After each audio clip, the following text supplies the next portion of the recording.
Hello guys, welcome back. അപ്പോൾ ഇന്ന് നമ്മൾ രാത്രിയിലത്തെ കുക്കിംഗ് എന്തൊക്കെയാണെന്ന് കേട്ടോ കാണിക്കാൻ പോകുന്നത്. Just wait. ഇവിടെ ഡിജോ ഇവിടെ കൊച്ചുള്ളിയുടെ ആളാണ്. ഡിജോ ഇവിടെ കൊച്ചുള്ളി പൊളിച്ചുകൊണ്ടിരിക്കുകയാണ്. എന്തോ ചെയ്യുമോ കൊച്ചുള്ളി പൊളിച്ച്?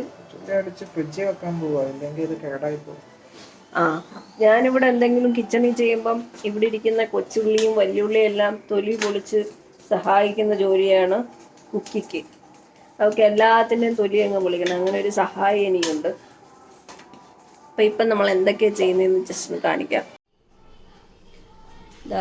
ഇത് രാത്രിയിൽ നമ്മൾ ഹാഫ് കുക്ക്ഡായിട്ടുള്ള പൊറോട്ട, നേരത്തെ കുറച്ച് ചപ്പാത്തി ഉണ്ടായിരുന്നു, അത് കാണിക്കണമെന്നുണ്ടായിരുന്നു നിങ്ങളെ. അതൊരു കോമഡി ചപ്പാത്തിയാണ്. അപ്പം ഇത് എന്താണ്, ഹാഫ് കുക്ക്ഡ് പൊറോട്ട. അതുപോലെ തന്നെ കുറച്ച് മുട്ട നേരത്തെ പുഴുങ്ങി തണുത്ത് കഴിഞ്ഞിട്ട് ഫ്രിഡ്ജിൽ വെക്കും. അങ്ങനെ 1-2 ദിവസമൊക്കെ നമ്മൾ എടുക്കും. ഇത് ഡിജോയുടെ ഐഡിയ കേട്ടോ. സാധാരണ ഡെയിലിയാണ് ചെയ്യാറുള്ളത്. പിന്നെ ഒരുമിച്ചാണെങ്കിൽ അത്ര ഒരുമിച്ച് ചെയ്ത് കിട്ടുമല്ലോ എന്ന് വിചാരിച്ചു. പിന്നെ ഇതെന്ന് പറയുന്നത് ബീഫ് ഹോട്ട് ഡോഗ് എന്ന് പറഞ്ഞ സംഭവമാണ്. ശരിക്കും ഈ ഹോട്ട് ഡോഗ് എന്ന് പറയുന്നത് ഞാൻ കണ്ടിട്ടുള്ളത് മറ്റേ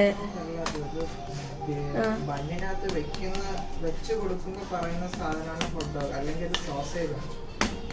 അല്ല, പക്ഷെ അതിന്റെ മേളിൽ എഴുതിയിരിക്കുന്ന ഹോട്ട് ഡോഗ് എന്നല്ലേ, ബീഫ് ഹോട്ട് ഡോഗ്. പക്ഷെ നമ്മളത് സാധാരണ ഇതിനകത്തൊക്കെ സിനിമയിലോ അല്ലെങ്കിൽ എല്ലാതൊക്കെ കണ്ടിട്ടുള്ളത് പോലെ ഒരു മസാലയൊന്നും ഇല്ലാത്ത സംഭവം. ഇത് നമ്മൾ മസാല ഇട്ട് പിന്നെ അതിനകത്ത് ഇച്ചിരി മഞ്ഞപ്പൊടിയും പപ്രിക്കയുടെ മറ്റേ മുളക് പൊടി, വലിയ എരിയില്ലാത്ത ഇച്ചിരി കുക്കിക്കും കൂടെ കൊടുക്കാനായിട്ട്, പിന്നെ ഇച്ചിരി പെപ്പർ, ഇത് 3 ഞാൻ ഇട്ടത്. പിന്നെ കുക്കിക്ക് ഇതിനകത്ത് ഇച്ചിരി ചോറും ചൂടാക്കി രാത്രി അവൾക്ക് ഈ പൊറോട്ടയൊന്നും കൊടുക്കത്തില്ല. പിന്നെ 2 ചപ്പാത്തിയും ഉണ്ട്. അപ്പം ഇത്രയാണ് ഇപ്പം രാത്രി കുക്കിക്ക്. ചോറും തൈരും, അവിടെ മെയിൻ ചോറും തൈരും ആണ്. പിന്നെ സാമ്പാറും ചിക്കനും ഉണ്ടായിരുന്നു, അത് ഉച്ചയ്ക്ക് കൊടുത്തു. പിന്നെ ഇതിനകത്തുനിന്ന് സോസേജ് 2 ചില സമയത്ത് അവൾ തിന്നും, ചില സമയത്ത് കഴിക്കത്തില്ല. സോസേജും കൊടുക്കാമെന്ന് വിചാരിച്ചു. അപ്പം അതൊക്കെയാണ് ഇപ്പോഴത്തെ. പിന്നെ ഡിജോ വെളുപ്പിനെ പോവും. അപ്പോൾ ഡിജോയ്ക്ക് വേണ്ട സാധനങ്ങളൊക്കെ നേരത്തെ എടുത്ത് ഫ്രിഡ്ജിലും പുറത്തും ഒക്കെ വെക്കേണ്ടത് നമ്മൾ വെക്കും.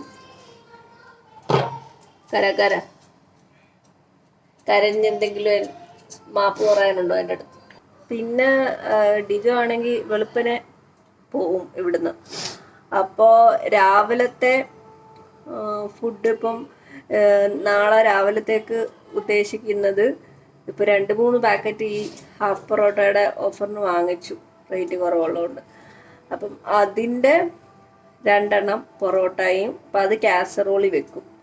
പിന്നെ എന്തുവാണ് ഈ സോസേജും വറുത്തപ്പം എക്സ്ട്രാ വറുത്ത് നാളെ ഡിജോയ്ക്ക് ഒക്കെ കൊണ്ടുപോകാൻ വേണ്ടിയിട്ട്. അങ്ങനെ പിന്നെന്താ, പിന്നെ ചോറുണ്ട് ഉച്ചയ്ക്ക്. ചോറ്, സാമ്പാർ, തൈര്, മുട്ട പുഴുങ്ങിയത്, ഇതെല്ലാം ഉണ്ട്. രാവിലെ മുട്ട പുഴുങ്ങിയത് കഴിക്കാം. ഇതൊക്കെയാണ്. സാമ്പാർ വെച്ച് നല്ല സാമ്പാറായിരുന്നു ഇന്നലെ. ഡിജോ സാമ്പാർ വെച്ചു. അപ്പം അതിനകത്ത് കൊഴുപ്പ് ഇച്ചിരി കൂടിപ്പോയെന്ന് പറഞ്ഞു. കൊഴുപ്പെന്നാണോ അതോ പരിപ്പെന്നാണോ? പരിപ്പ് കൂടിയോണ്ട് കൊഴുപ്പ് കൂടി. അപ്പം നോക്കിയപ്പം 2 കുറേ ഓറഞ്ച് കളർ, യെല്ലോ കളർ പരിപ്പൊക്കെ എടുത്ത് വെച്ച്. അതിൻ്റെ പേരെന്തോ അറിയാമോ? സാമ്പാർ. അത് 2 ഇട്ടോ? അത്രയും കുറേ 1 കപ്പോളം ഒക്കെ ഇട്ട്. അത്ര ഇടണ്ടാണോ എന്ന് എനിക്കറിയത്തില്ല. പക്ഷേ സാധാരണ നമ്മൾ വെള്ളം പോലെയല്ലേ സാമ്പാർ ഇരിക്കുന്നത്. ഇതാണെങ്കിൽ ഒരു ചീസിൻ്റെ കട്ട പോലെയാണ്. ഇപ്പം ഫ്രിഡ്ജിനകത്ത് വെച്ച് ഇന്നലെ വെച്ചിട്ട് എടുത്തപ്പോഴത്തേക്കും ഇരുന്നത്.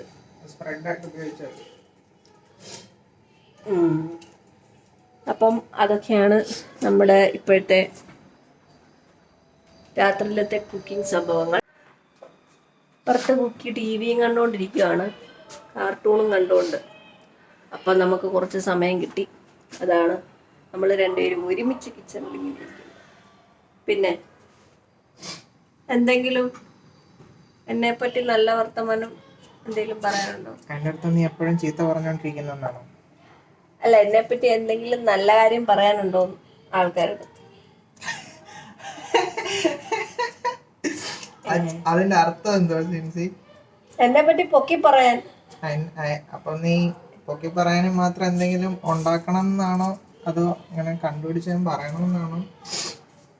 ഉള്ളത് പറഞ്ഞാ മതി. നീ എന്റെ കൈന്റെ അടുത്തൊന്നും മാറിയുന്നു കത്തി വെച്ച് കളിക്കുന്നത്. ഉള്ളത് പറഞ്ഞാ മതി, പക്ഷെ അത് നല്ലതായിരിക്കും. ഒന്നും ഓർക്കുന്നില്ല. എനിക്ക് ഫുഡെല്ലാം എടുത്ത് കറക്റ്റായിട്ട് വെച്ച് വരുന്നത് ഭയങ്കര വലിയ, കാരണം ഞാൻ എടുത്ത് വെക്കുമ്പോഴത്തേക്കും പല ഫുഡിന്റെ ക്വാണ്ടിറ്റി കുറഞ്ഞു. ചിലപ്പോൾ ഞാൻ എടുത്ത് വെച്ച് കഴിയുമ്പോഴത്തേക്കും ആലോചിക്കും കുറേ സാധനങ്ങളും കൂടെ വെക്കാനുണ്ടായിരുന്നു. ചില സമയത്ത് ഞാൻ ആലോചിക്കും ജോലിക്ക് പോകുന്നത് തിന്നാൻ വേണ്ടിയിട്ടാണോ, കാരണം അതിന് മാത്രം സാധനങ്ങൾ അതിന് മാത്രം പാത്രങ്ങളായിട്ടാണ് പോവാറ്. പക്ഷേ വഴക്കുണ്ടാക്കി കഴിഞ്ഞാൽ അടുത്ത ദിവസം ആ ദിവസം ഞാൻ ഒന്നും വെക്കത്തില്ല, എല്ലാം അവിടെ ഇരിപ്പുണ്ട്. വേണമെങ്കിൽ തന്നെ എടുത്ത് സെറ്റ് ചെയ്ത് പാത്രത്തിനകത്താക്കി കൊണ്ടുപോട്ടെന്ന് വിചാരിക്കും. അപ്പൊ ഞാൻ എന്ത് ചെയ്യും? എടുക്കത്തില്ല ചില സമയങ്ങളിൽ. അപ്പൊ എടുക്കത്തില്ല. എന്നിട്ട് ചില ദിവസങ്ങളിലേ അവിടെ പോയി കഴിക്കും ചോറ്. ഞാൻ പറഞ്ഞ് ഇത് നടക്കത്തില്ല, ഇവിടെ ഞാൻ എൻ്റെ സ്വന്തം ചോറും കറിയും തിന്നുമ്പോ അത് കൊണ്ടുപോകാതെ കടയിലെ വാങ്ങി തിന്നുന്നു. ഞാൻ പറഞ്ഞ് മര്യാദയ്ക്ക് എന്തേലും വാങ്ങിക്കുവാണെങ്കിൽ എനിക്ക് വേണമെന്ന്.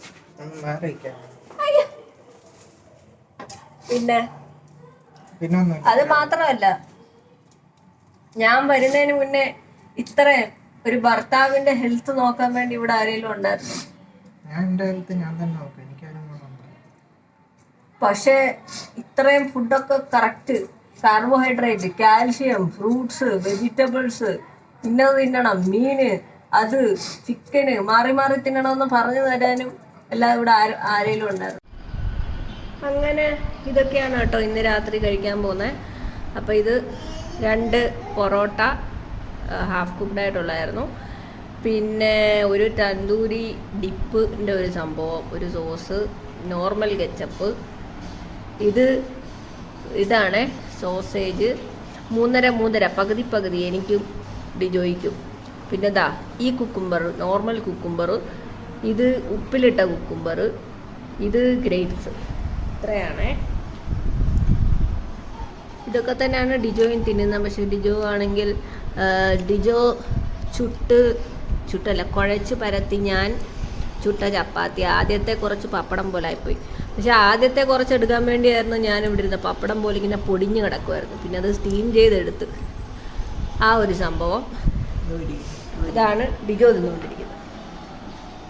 ഇവിടെ ഒരു കുട്ടർമായിരുന്നു തിന്നുന്നു. ഇത് ഏത് കുട്ടർമയാ? കുക്കി കുട്ടർമ ടി വിയും കണ്ടോണ്ടിരുന്ന് തിന്നുവാണേ. അപ്പോൾ ഇത് അവളുടെ അതിനകത്ത് ചോറ്, തൈര്, സോസേജ്, കുക്കുംബർ, സോസും ഉണ്ട്. അപ്പോൾ അവൾ നൈസായിട്ട് അവളുടെ സോസ് തൊടാതെ ഡിജോയുടെ സോസ് വന്ന് അടിച്ചു മാറ്റാൻ നോക്കിയതാ അല്ലേടി കള്ളി. എന്നിട്ട് അവൾക്ക് ഞാൻ കുറച്ച് തൈരിട്ട് ഇത് മിക്സ് ചെയ്യും. ഇല്ലെങ്കിൽ അവൾ തൈര് മാത്രം തിന്നു. സെപ്പറേറ്റ് തൈരും വെച്ചില്ലെങ്കിൽ തൈര് മാത്രമേ അവൾ തിന്നു. അങ്ങനെ ഞാൻ കുക്കിക്കും ഡിജോയ്ക്കും ഉള്ള ഫുഡൊക്കെ കൊടുത്തു. പിന്നെ എൻ്റെ ഫുഡ് ഞാൻ എടുത്തുകൊണ്ട് വന്നു. അവിടെ കസേര സ്ക്രീനിൻ്റെ ഫ്രണ്ടിൽ കിടന്നുകൊണ്ട് ഞാനത് അങ്ങോട്ട് മാറ്റിയിട്ട് കേട്ടോ കുക്കിയൊക്കെ കാണാൻ വേണ്ടി. അവൾ തന്നെ എന്തോ ഒരു കാർട്ടൂണൊക്കെ ഇട്ട് കൊടുത്തിട്ട് ജോ അത് കണ്ടുകൊണ്ടൊക്കെ ഇരുന്ന് കഴിക്കുവാണ് കേട്ടോ. അപ്പോൾ എന്തോ ഒരു പുതിയ കാർട്ടൂണാണ്, ഞാനും ഇതുവരെ കണ്ടിട്ടില്ല കേട്ടോ. എന്തോ ഒരു കാറ്റർപില്ലറും പ്രത്യേക ടൈപ്പിലുള്ളൊരു സ്പൈഡറും കാര്യങ്ങളൊക്കെ ഇങ്ങനെ പോകുന്നുണ്ടായിരുന്നു, ഒരു ലേഡി ബഗും. അപ്പം അതിനെ എന്തോ പിടിക്കുന്ന പോലത്തെ ഒരു ടോം ആൻഡ് ജെറി പോലത്തെ ഒരു സംഭവമാണ്. നമുക്ക് ഭയങ്കര കോമഡി ആയിട്ട് തോന്നുന്നത്. ഇങ്ങനെ ഈ സ്പൈഡറിൻ്റെ പുറത്തൂടെ ഇങ്ങനെ ഓരോ സാധനങ്ങൾ കയറി പോവും, അപ്പോൾ അത് സ്റ്റിക്കറായി പോവും. അങ്ങനത്തെ ഓരോരോ തമാശകൾ ടോം ആൻഡ് ജെറിയുടെ കൂട്ട്. അപ്പോൾ ഇവളാണെങ്കിൽ ഒരു വാ വെക്കും, പിന്നെ അതിരുന്ന് കണ്ടോണ്ടിരിക്കും. പിന്നെ നമ്മൾ പറഞ്ഞാലേ ഉള്ള അടുത്ത വാ എടുത്ത് വെക്കുന്നത്. അപ്പോൾ ഞാനും അങ്ങ് കഴിക്കാൻ തുടങ്ങി. പിന്നെ ഡിജോയുടെ കാര്യം പറയുവാണെങ്കിൽ ഡിജോ ഞാനിവിടെ വരുന്നതിന് മുന്നേ തന്നെ നിന്ന സമയത്ത് ഫുഡിങ്ങിനൊന്നും വലിയ ഇൻട്രസ്റ്റ് ഒന്നും ഇല്ലാത്ത ആളാണ് കേട്ടോ. എന്തോ കിട്ടുന്നു അത് തിന്നും. നല്ല ഫുഡൊക്കെ കഴിക്കാൻ ഇഷ്ടമാണ്, പക്ഷെ ഫുഡിനോട് വലിയ താല്പര്യമൊന്നും ഇല്ലാത്ത ആളാണ്. അപ്പോൾ ഞാനിവിടെ കുടിക്കുന്നത് കിങ്സ്ലിയുടെ ഒരു സോഡ കേട്ടോ, 7-അപ്പിൻ്റെ കൂട്ടത്തിൽ ഒരു പൈനാപ്പിളിൻ്റെ ഒരു സാധനം. അപ്പോൾ ഓഫർ വന്നപ്പം ഇതിൻ്റെ 2-3 ബോട്ടിൽ ഡിജോ വാങ്ങിച്ചിട്ടുണ്ടായിരുന്നു. അപ്പം ആദ്യം ഒരു ഗ്രേപ്പ് ജ്യൂസിൻ്റെ ഒരു ബോട്ടിലായിരുന്നു കേട്ടോ. അപ്പോൾ അതാദ്യം പെട്ടെന്ന് തന്നെ കഴിഞ്ഞു കേട്ടോ. അത് കഴിഞ്ഞിട്ട് പിന്നെ ഇപ്പോൾ അടുത്തത് നമ്മൾ പൊട്ടിച്ചതാണ് ഈ ഒരു പൈനാപ്പിളിൻ്റെ, അതും നല്ലതാണ്. പിന്നെ ഒരു ലൈമിൻ്റെയും കൂടെ ഉണ്ട്. അങ്ങനെ ഇവർ രണ്ടുപേരും ഇരുന്ന് കഴിക്കുകയാണ് കേട്ടോ. അപ്പോൾ അങ്ങനെ ഡിജോ തന്നെ ആയിരുന്ന സമയത്ത് പക്ഷേ ഡിജോയ്ക്ക് കുക്കിംഗ് ഒക്കെ ഇഷ്ടമാണ് കേട്ടോ. അത്യാവശ്യം അറിയുകയും ചെയ്യാൻ പിന്നെ ഇൻട്രസ്റ്റ് ഉള്ള സമയത്തൊക്കെ കുക്ക് ചെയ്യും. നാട്ടിലായിരുന്ന സമയത്താണെങ്കിലും ഇപ്പം ഡിജോയുടെ മമ്മി രാവിലത്തെയും ഉച്ചക്കത്തെ ഫുഡൊക്കെ ഉണ്ടാക്കും. പിന്നെ രാത്രിയിലത്തെ ഞങ്ങൾ രണ്ടുപേരും മാറി മാറി ഞങ്ങളിങ്ങനെ എന്തെങ്കിലുമൊക്കെ ആലോചിച്ചിട്ട് എന്ത് വേണം, ഇപ്പം മാഗി അല്ലെങ്കിൽ ചില ദിവസം എന്തെങ്കിലും കറികളും കാര്യങ്ങളൊക്കെ നോക്കിയിട്ട് യൂട്യൂബിലൊക്കെ നോക്കിയിട്ട് നമ്മൾ ഉണ്ടാക്കും കേട്ടോ. അങ്ങനെ ഉണ്ടാക്കാനൊക്കെ ഇഷ്ടമുള്ള ആളാണ്. അപ്പം അതുപോലെ തന്നെ നിന്ന സമയത്തും രാവിലെയൊക്കെ ദോശ, അതുപോലെ തന്നെ അങ്ങനത്തെ ഓരോരോ മാറി മാറിയുള്ള രാവിലത്തെ ഫുഡുകൾ പറ്റുന്നതൊക്കെ ചെയ്യുമായിരുന്നു. അതുപോലെ തന്നെ ഉച്ചയ്ക്കാണെങ്കിലും എന്തെങ്കിലുമൊക്കെ ചെറുതായിട്ട് ചോറോ അല്ലെങ്കിൽ അങ്ങനത്തെ എന്തെങ്കിലുമൊക്കെ പറ്റുന്ന കറികളും കാര്യങ്ങളൊക്കെ ചെയ്ത് കൊണ്ടുപോകും കേട്ടോ. ഇല്ലെങ്കിൽ ബാക്കി സിമ്പിളായിട്ടുള്ള എന്തെങ്കിലുമൊക്കെ കറികൾ വാങ്ങിച്ചും അതുപോലെ മെസ്സിലും കാര്യങ്ങളൊക്കെ ചേർന്ന സമയങ്ങളും ഉണ്ട്. അപ്പോൾ ഇതാ ഞാൻ പറഞ്ഞ സ്പൈഡർ കേട്ടോ. അപ്പോൾ ഇങ്ങനത്തെ ഒരു സ്പൈഡറിൻ്റെ കോമഡി കണ്ടുകൊണ്ടാണ് ഇപ്പോൾ ഇരിക്കുന്നത്. ഇത് ഞാൻ ആദ്യമായിട്ടാണ് കണ്ടിട്ടുള്ളത്. ഇതാ ഇങ്ങനത്തെ എന്തോ ഒരു കാറ്റർപില്ലർ, എന്തോ ഒരു ലേഡി ബഗ് പറന്നു പോകുന്നു. അതൊക്കെ കണ്ടുകൊണ്ടാണ് ഇവിടെ നിന്ന് കഴിക്കുന്ന ഒരാൾ. ഇവിടെ ഒരാൾ കൂടുതലും സോസും നക്കിക്കൊണ്ടിരിക്കുകയാണ് ഗൈസ്. പിന്നെ ഇനി അവൾക്കിഷ്ടമുള്ള ഗ്രേപ്സും അങ്ങനത്തെ കുക്കുംബറൊക്കെ എന്തെങ്കിലുമൊക്കെ കഴിച്ചതിന് ശേഷം ഇച്ചിരി സോസേജൊക്കെ തന്നെ മുക്കി കഴിക്കുന്നുണ്ട്. എൻ്റെ ഒരു ക്ലോസപ്പ് ഞാനെടുത്ത്, കാരണം എപ്പോഴൊക്കെ ഇങ്ങനെ കിട്ടാൻ പാടാണ്. എൻ്റെ പ്ലേറ്റ് ഞാൻ ഫുൾ ഫിനിഷ് ചെയ്തിട്ട് ആ കുക്കിയുടെ പ്ലേറ്റിലോട്ട് നോക്കിയപ്പോൾ ഉണ്ട് അവൾ കുറച്ച് തൈരും അതുപോലെ തന്നെ ഗ്രേപ്സും കുക്കുംബറൊക്കെ തന്നെ എടുത്ത് കഴിച്ചു. ബാക്കി ഞാൻ അവൾക്ക് വാരി കൊടുത്തു കേട്ടോ. എന്നിട്ട് ഞാനിവിടെ ഒരു ലോഡ് പാത്രം കഴുകാനുണ്ടായിരുന്നു. രാവിലത്തെ ഉച്ചക്കത്തെ ഒക്കെ പാത്രം ഞാൻ കഴുകി വെച്ചു. പക്ഷേ ഒരു വലിയ പ്രഷർ കുക്കർ ഇരിപ്പുണ്ടായിരുന്നു. ഞാനിവിടെ എങ്ങോട്ടാണ് ഓടിപ്പോകുന്നതെന്ന് വെച്ചാൽ കുക്കി എന്തെടുക്കുവാന്ന് ഞാൻ പോയി നോക്കും. കാരണം നമ്മൾ ടിവിയുടെ ഫ്രണ്ടിൽ ഇരിക്കുവാണെങ്കിലും എന്തെങ്കിലുമൊക്കെ വായിലെടുത്തിടുകയോ കാര്യങ്ങളോ എന്തെങ്കിലുമൊക്കെ അവൾ ചെയ്യും. അപ്പം അതുകൊണ്ടാണ് ഞാൻ ഇടയ്ക്കിടയ്ക്ക് പോയി നോക്കുന്നത്. പിന്നെ അല്ലെങ്കിൽ പണി കിട്ടും. ഇപ്പോൾ അവൾ ഇടയ്ക്കൂടെ വന്ന് എന്തോ ഉണ്ട് മമ്മ ചുന്ദരി എന്നൊക്കെ ചോദിച്ചിട്ട് പോയി. അതാണ് എനിക്ക് ചിരി വന്ന് ഞാൻ ചിരിച്ചത്. അതുപോലെ തന്നെ ഒരു പ്രഷർ കുക്കർ ഉണ്ടായിരുന്നു കേട്ടോ കഴുകാനായിട്ട്. അപ്പോൾ തലേന്ന് സാമ്പാർ വെച്ചാണ്. പക്ഷേ അതൊക്കെ വെള്ളം ഒഴിച്ച് വെച്ചെങ്കിലും കുറച്ച് പാത്രങ്ങളൊക്കെ ഉണ്ടായിരുന്നു. ഒരു 5-10 പാത്രങ്ങളൊക്കെ ഉണ്ടായിരുന്നു തലേന്നത്തെ. സാധാരണ എനിക്ക് മാക്സിമം ഉള്ളതെല്ലാം ഞാൻ അന്നെന്നുള്ളത് കഴുകി വെക്കും. പക്ഷേ എനിക്ക് ലേറ്റ് ആവുകയാണെങ്കിൽ പിന്നെ ഒത്തിരി സമയം വീണ്ടും അതിൻ്റെ പുറകെ ഇരിക്കാതെ ഞാൻ പിന്നെ അങ്ങ് പോയി കിടക്കും. കാരണം ഇല്ലെങ്കിൽ വീണ്ടും ലേറ്റ് ആവും കിടക്കാനായിട്ട്. പിന്നെ അവൾ കുക്കിയാണെങ്കിൽ ചിലപ്പം കരച്ചിലൊക്കെ തുടങ്ങും അങ്ങനെ. അപ്പോൾ പിന്നെ എന്തെങ്കിലും ഉണ്ടെങ്കിൽ ഞാൻ അടുത്ത ദിവസത്തേക്ക് രാവിലെയൊക്കെ ഫ്രീ ആകുമ്പോഴത്തേക്ക് പിന്നെ കഴുകാൻ വേണ്ടി വെച്ചേക്കും. അങ്ങനെ തലേന്നത്തെ പ്രഷർ കുക്കർ ഉണ്ടായിരുന്നു സാമ്പാർ ഉണ്ടാക്കിയ. അപ്പം അത് ഓൾറെഡി വെള്ളമൊക്കെ ഒഴിച്ചു വെച്ച് ബാക്കി പാത്രമൊക്കെ കഴുകിയ വെള്ളമൊക്കെ കൊണ്ടിരുന്നത് കൊണ്ട് അത്യാവശ്യം കഴുകാൻ വേണ്ടി എളുപ്പമായിരുന്നു. സുഖമാ എങ്ങനെയുണ്ടെന്നാണ് എന്തോ ഉണ്ടെന്നാണോ? എന്തുകൊണ്ട് വിശേഷം? ഒന്നുമില്ലേ?